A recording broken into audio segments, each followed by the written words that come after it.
하나님의 말씀은 누가복음 22장 14절로 시작을 합니다.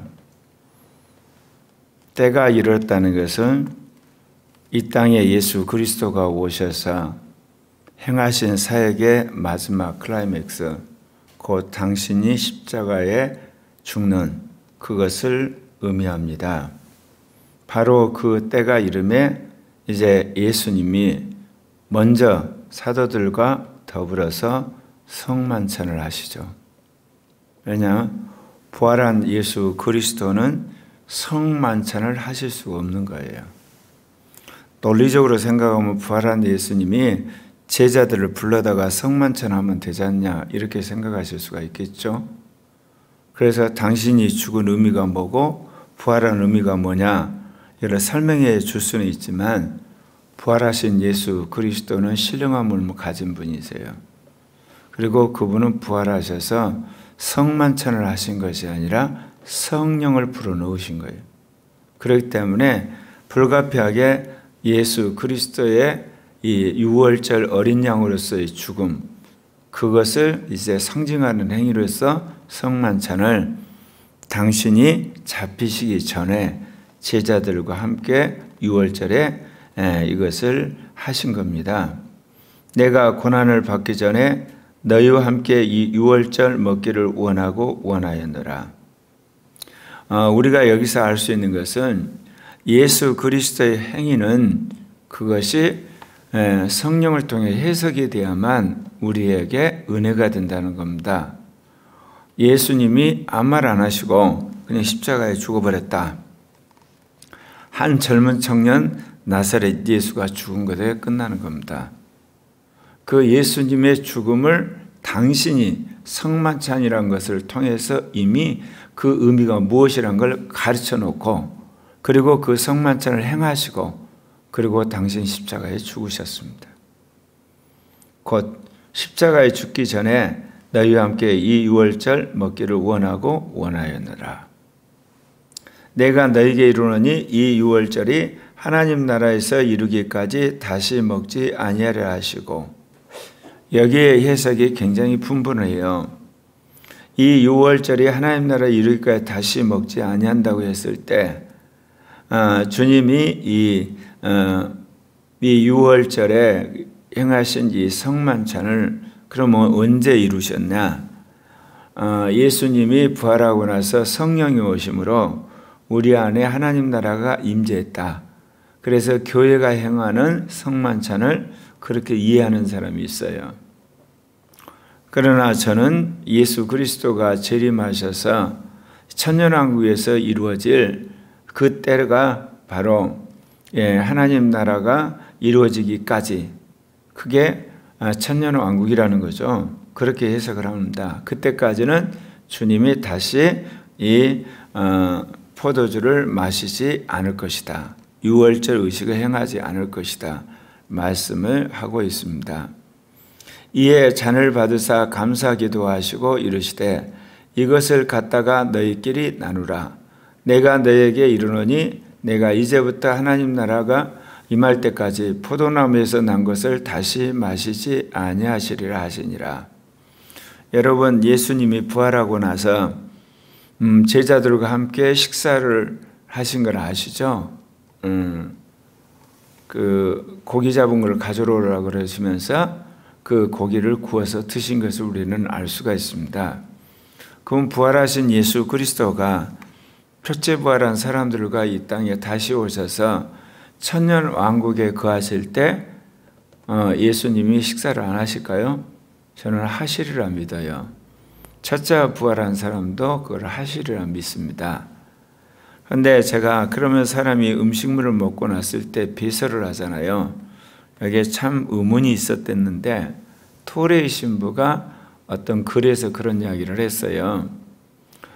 천년왕국에서 우리가 어떤 그 음식을 먹었을 때 그것이 배설이 되는 게 아니라 기체로 다 분해돼 가지고 한마디로 날아가 버린다는 거죠.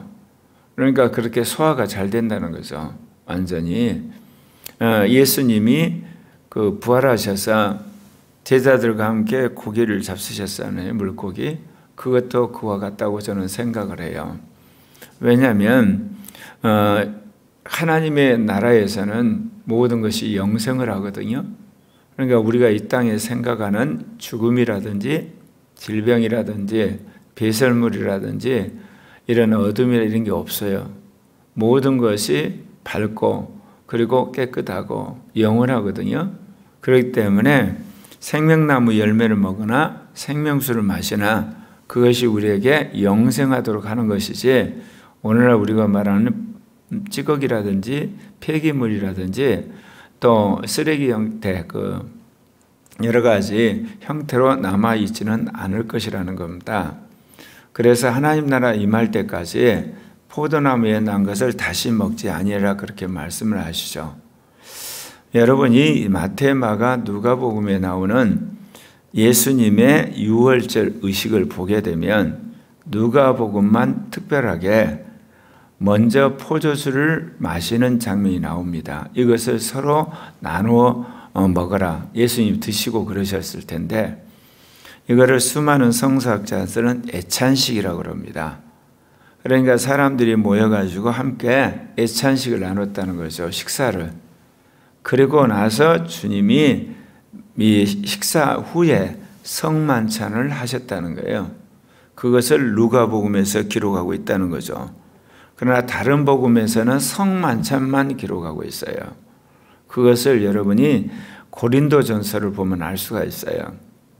너희가 다른 사람들이 오기 전에 그렇게 끼리끼리 모여서 서로 이렇게 먹느냐 이야기를 하거든요. 그게 성만찬이 아니에요. 그거는 애찬식을 하는 거예요. 그러니까 집에서 먹을 것을 가져와서 끼리끼리 먼저 먹어버리는 거예요. 모든 지체들이 올 때까지 기다리는 게 아니고 그거를 사도 바울이 책망을 하거든요. 그러면서 고린도전서에 보면 다시금 성만찬 이야기를 합니다. 그러니까 초대교회는 함께 모여서 예찬식이라고 하는 식사를 하고 그것이 끝나고 났을 때 성만찬을 했다는 것을 추정해 볼 수가 있어요. 바로 이거를 누가복음에서 그대로 반영해서 기록하고 있는 겁니다. 그렇기 때문에 우리가 흔히들 말하는 성만찬은 여기 누가복음 22장 19절로 20절에 나와 있는 내용이라고 할 수가 있어요.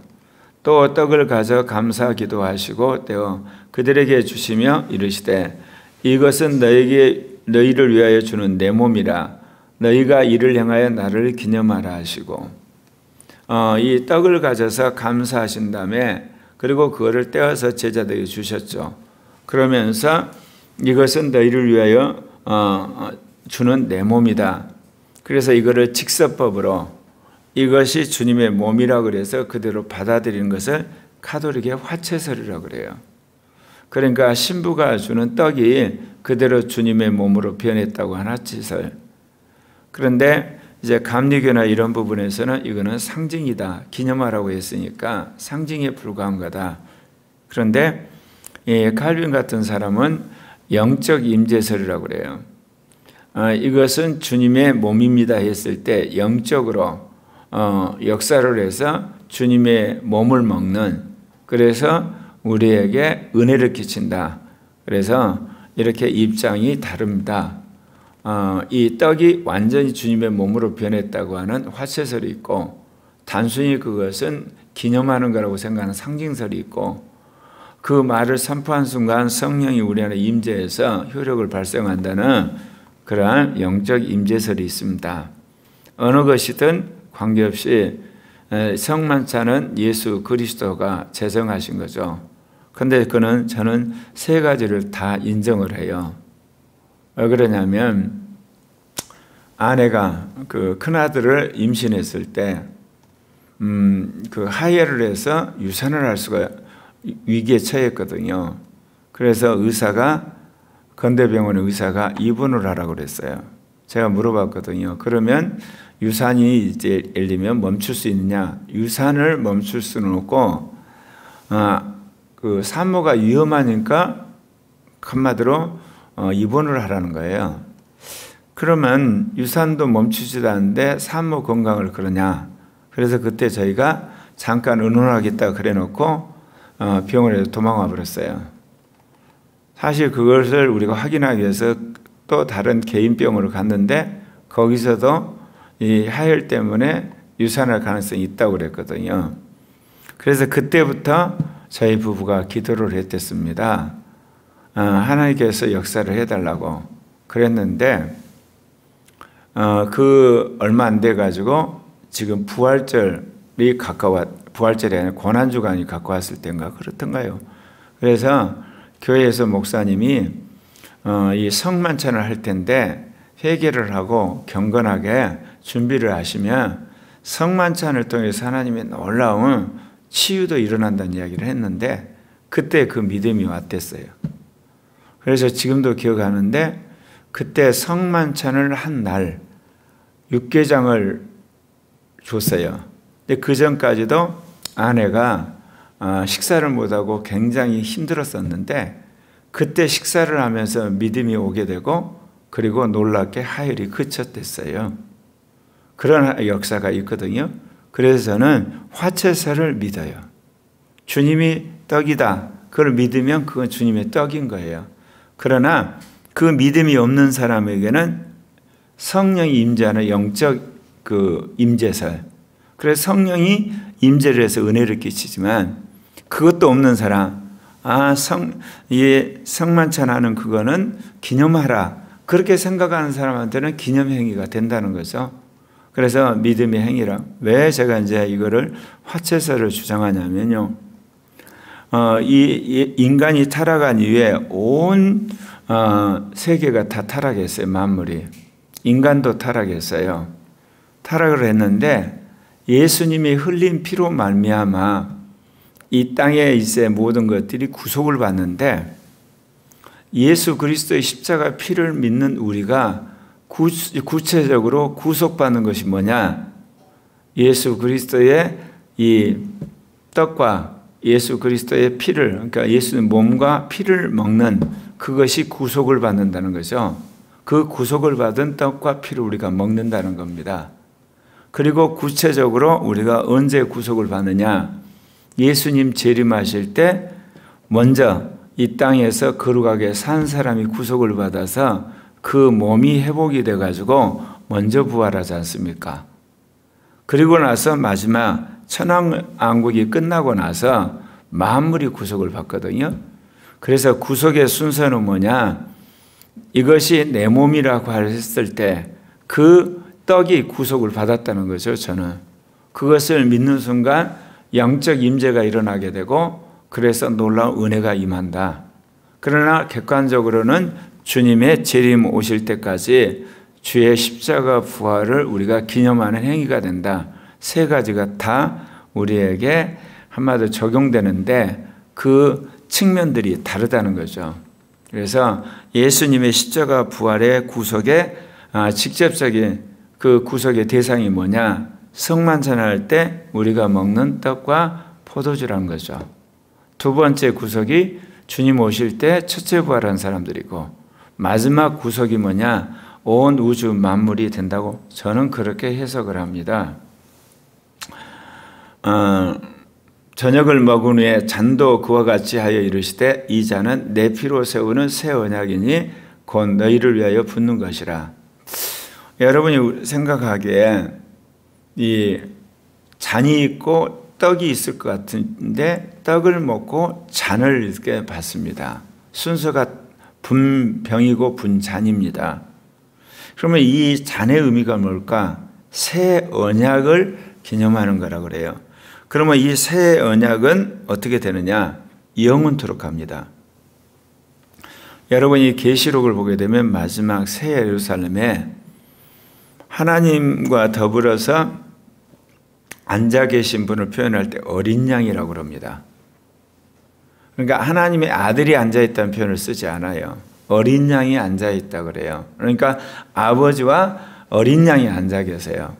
그거는 이제 영생에 들어가는 인간뿐만 아니라 모든 피조물로 하여금 보좌에 계신 어린 양을 볼 때마다 구속을 기리고 찬양하고 경배하게 하는 곧 새 언약을 기억하게 되는 겁니다.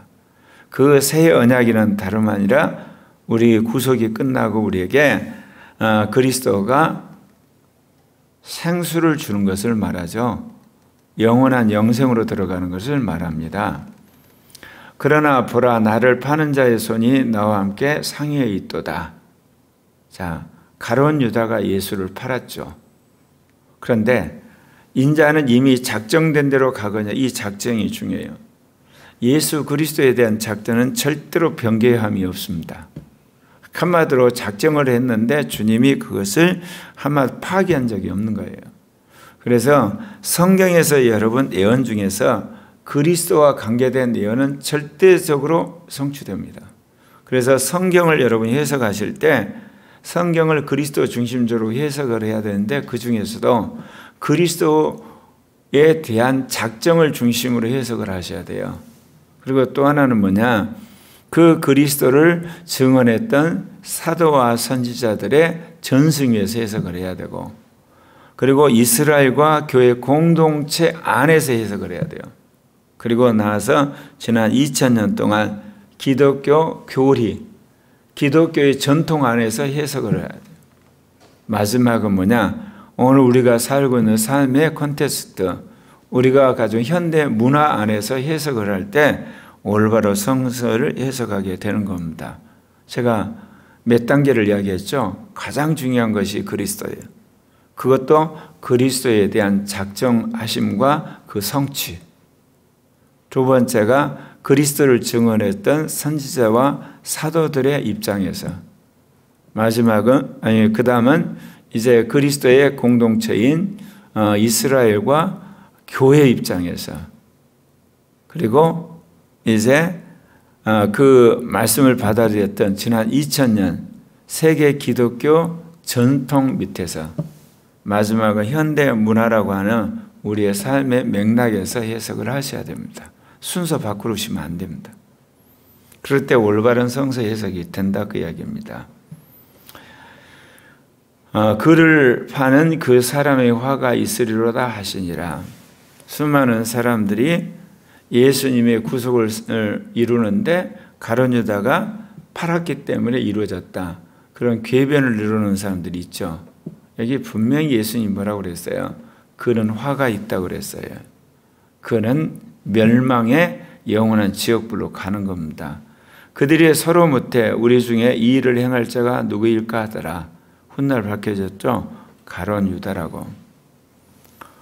그래서 예수님이 죽은 데는 돈이라고 하는 욕심 때문에 가룟 유다가 팔게 되고, 그리고 그 파니까 종교 지도자들이 예수를 고소를 해서 붙잡고 재판을 해서 사형 선고를 내리고, 여기서 말하는 신내 모독죄죠.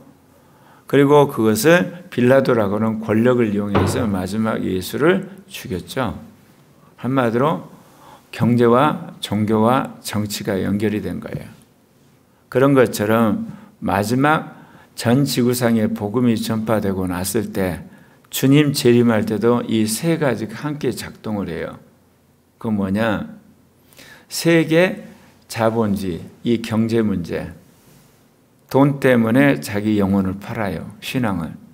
그럼 누가 그거를 사냐? 결국은 세계 종교, 거짓된 선지자가 그것을 저당 잡아서 그 영혼을 사는 거죠. 그래서 666인을 도장을 찍어요.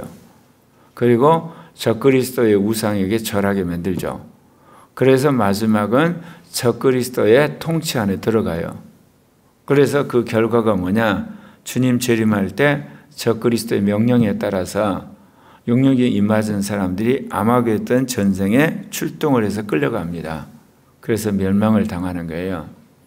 그런데 제가 이제 왜 이 경제와 종교와 정치 이야기를 하느냐면요. 제가 논문을 쓰면서 초림과 재림에서 이 경제 권력, 종교 권력, 정치 권력이 연결되어 있다는 걸 알게 됐는데, 오늘날 이 한국 사회와 세계를 분석하는데 이 툴이 굉장히 중요해요. 세계적인 경제, 국제적인 기독교, 국가적인 정치. 벌써 여러분 사이즈가 기억나시죠? 정치는 국가적이에요. 범위가 제일 좁아요. 그 다음에 사이즈가 큰 것이 기독교라는 국제적인 단위의 종교예요. 오늘날 가장 막강한 힘은 세계적인 경제예요. 이건 우리에게 뭐를 이야기하느냐? 실제적으로 사람들에게 가장 큰 영향을 끼친 게 뭘까요? 세계적인 경제를 쥐고 있는 돈이에요. 그 다음은요, 종교예요.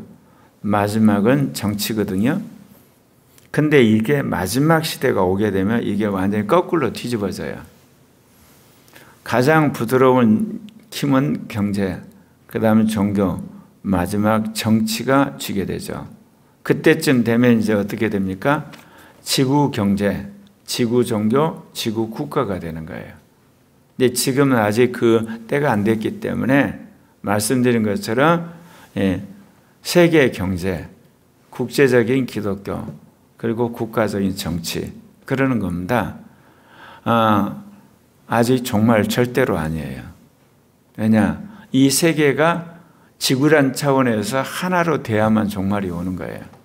그러니까 지구 경제, 지구 기독교, 지구적 국가 이 세계가 지구량 차원에서 완전히 하나로 똘똘 뭉칠 때 종말이 오는 거예요. 근데 말씀드린 것처럼 지금은 어때요? 정치가 철저하게 국가 단위에서 이루어집니다. 국민들이 그 국가의 대통령의 수상을 뽑아요. 기독교는 국제적인 그런 어떤 연대를 가지고 선교를 하고 있죠. 아직 세계적인 차원까지는 안 갔고. 그런데 경제만은 글로벌 차원에서 전 세계를 주무르고 있어요. 그렇기 때문에 정말 아니라 그 이야기입니다. 그래서 이제 우리가 이 아시아에서 이 복음을 전해야 되는 겁니다. 그리고 점점 제가 이야기했죠. 국가가 망해간다고. 그래 국경이 없어져 버려요. 그래서 재정 파탄되는 나라부터 경제 노예가 됩니다. 문화 노예가 되고 이제 지식의 노예가 되어가는 거예요. 그래서 내가 이 정권이 카드 긁는 것을 극력 반대하는 거예요. 저주를 해버리는 거예요. 가만히 앉아서 경제 노예 됩니다. 성경이 그렇게 말하고 있다니까요. 그렇게 되죠. 좀 있으면 이제 사상의 노예, 종교의 노예가 되죠. 그리고 나중에 정치 노예가 됐을 때 이제 적그리스도의 왕국이 이루어지는 거죠. 이제 말씀 마치려고 합니다. 이제 얼마 있지 않으면 우리가 고난주간을 마치고 이제 주님이 이제 그 부활하신 날 우리가 부활절을 맞이하는데 이번에 정말 주님 안에서 새 언약을 맺고 새 언약의 징표로 모두가 성령이 충만하고 영이 충만한 그런 올라온 기름 부음을 받는 그런 부활절이 됐으면 합니다. 그렇게 되도록 우리가 지금부터 기도해야 되겠죠.